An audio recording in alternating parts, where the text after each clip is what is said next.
Hey there, Hugh Kelly from On a Coffee. I wanted to talk to you today about some of the fun things we can do with Malaysian Liberica.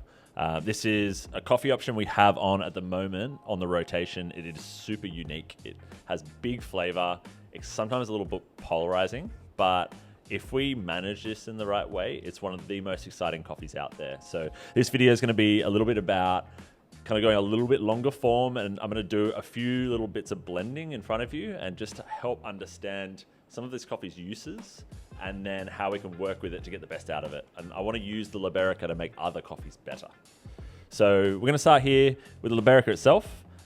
It says it's a milk roast, but with Liberica, it doesn't have those harsh, chlorogenic acids and things like that, the same level of Arabica. So we can roast it really light and not worry about having, a sour coffee through milk. So this milk roast is actually really great for filter as well. And so what I've done here, I brewed this as a filter just before, and it is very aromatic. I can smell it from here. It has a lot of these big tropicals, but it also has some of these sort of umami flavors in there as well. And like a little bit of that kind of sesame, because this coffee has just overaged just a little bit, but that's fine. Some of these slightly strange flavors will be complemented by a lot of sweetness, a lot of texture, and those really exotic kind of tropical fruits as well. So I want to use those qualities, those positive qualities in the Liberica to blend with other coffees to enhance the good aspects and to then also close down some of those more polarizing notes as well. So starting off, I'm just going to take a little bit here, have a little taste of the coffee as it is. So yeah, really sweet, definitely sweeter than Arabica. The texture is quite coating and very creamy. So that's a characteristic of Liberica that can often bring a lot of quality to other coffees that might not have, big texture as its main attribute. So I'm getting this kind of papaya quality. It's got this little bit of sort of pineapple, almost banana element in there as well. But then underneath that, it's got a little bit of that melted chocolate. It has some sesame biscuit. It has a little bit of almost like a miso umami sort of quality, just in a small quantity.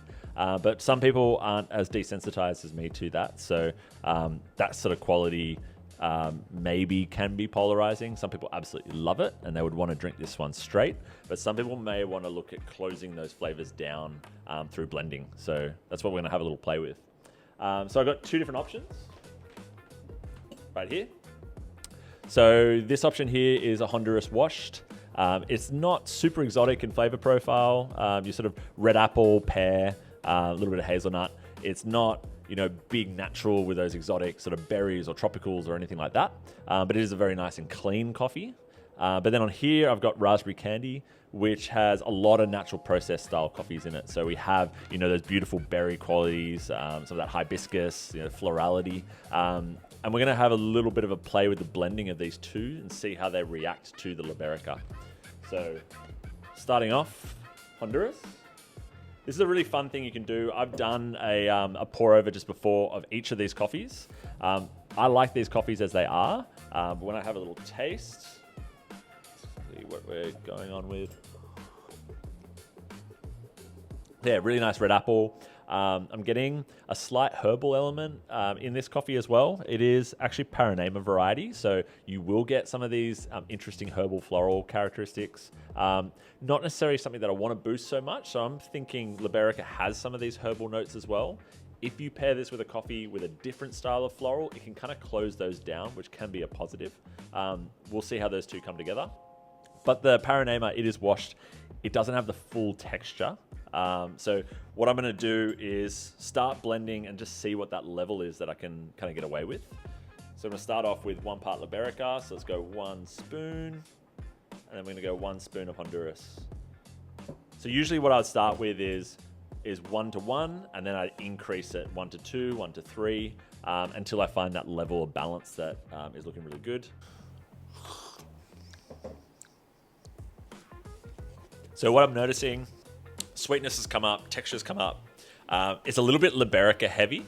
So I'm still getting some of that umami character. And interestingly, the Liberica with its sort of hint of sesame snap biscuit has combined with the kind of caramels in that Paranema, and it's brought out more biscuity quality. So the fruit So like the natural kind of red apple sort of qualities in this coffee is sort of stepped back. It's become quite herbal, as I sort of expected. This herbal from the Liberica plus that herbal from the Paranema pushes that volatile compound a bit higher in relation to fruit. So we've actually made the coffee a little bit less fruity in a weird way. The Liberica is a bit dominant. It is still a little bit sort of polarizing. So what I'm going to do is I'm going to try increasing the quantity of a Paranema and just see if we can allow the Paranema's fruit qualities to sort of push through a bit more.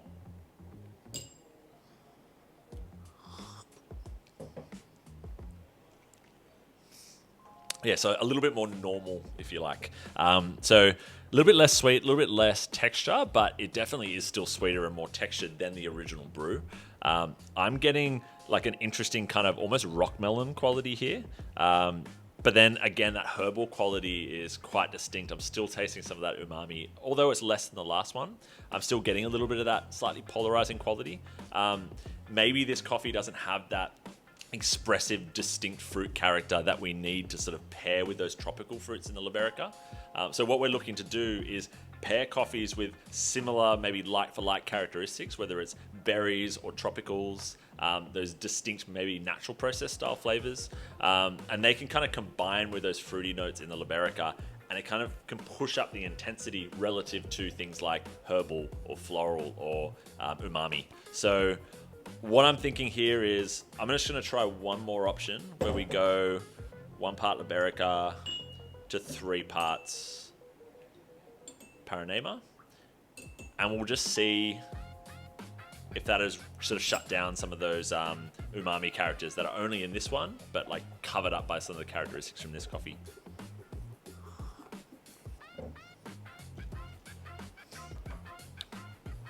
So definitely less umami. It's still quite herbal because those are characteristics that are in both coffees. I'm not finding that so pleasant. I want some of that front palate, distinctive natural processed fruit to sort of cover that or offset it. So from what I'm tasting, it's definitely a slight improvement from the original brew. It's less zesty, it's rounder, it's sweeter, but I'm not getting that kind of distinctive wow, sort of tropical or big fruity note that I would hope for by adding Liberica to that coffee. So we're going to try a different option. We're going to do raspberry candy. So we've got a filter roast of raspberry candy. This should be really fruity. I'm going to have a little taste. I'll let you know how we go. So raspberry candy.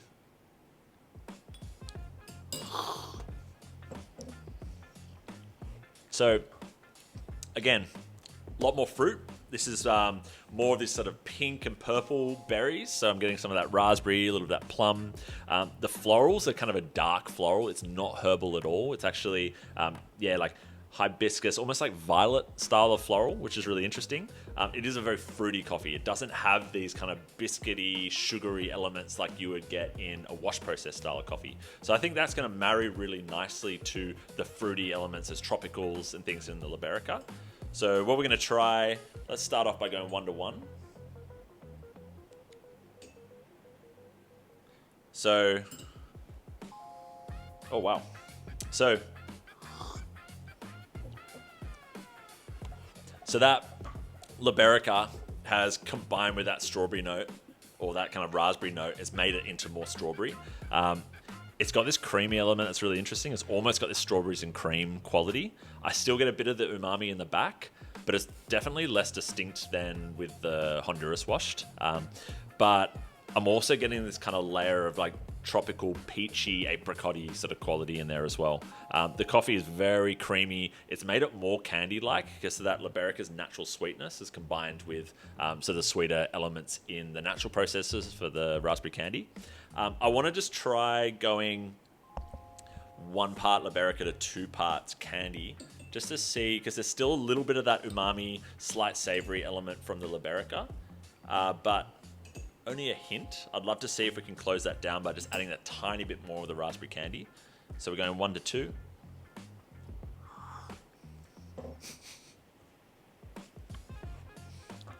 Yeah, that's awesome. So umami, biscuity, those qualities have essentially disappeared. So we have enough fruit element from the raspberry candy to sort of cover that up.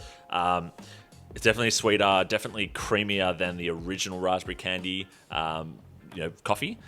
This is, it's really, really interesting. We've got this kaleidoscope of fruits. We've got almost like a passion fruit quality. We've got that strawberry. It's very creamy. It's very smooth. The herbal notes have actually disappeared out of the Liberica. It's actually overwhelmed by those kind of darker florals from raspberry candy, and it is very long. It's increased the aroma, like the aromatic intensity of the overall cup. Like Liberica is a much higher intensity of aroma than raspberry candy, but when you kind of pair them, it's almost like the raspberry candy sits on top of a new kind of foundation of aroma intensity. So it is louder, it has bigger fruit, longer, bigger texture, bigger sweetness. This is a really, really cool combination here. But you can have a play around with that as you do at home.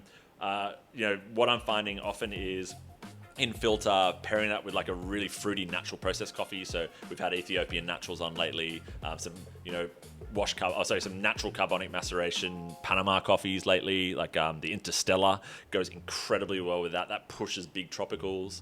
And then you can kind of figure out the blending ratio, and then you can go, all right, well, 1 part to 2 parts. We can then weigh out our dose and then brew them together. That can be an element you can have a play with next, and then you can start fine tuning until you find that really beautiful recipe and ratio. One of the ways I think about working with Liberica, you can use a similar process through milk and break it down that way, but we use very little coffee. We can do a lot of experimentation with just a few doses, and it's a really fun way to play around with coffee and come up with some really exciting combinations. So thanks so much for watching. Come in and grab some Liberica and some other yummy coffees at Honest Sydney, and we'll see you soon.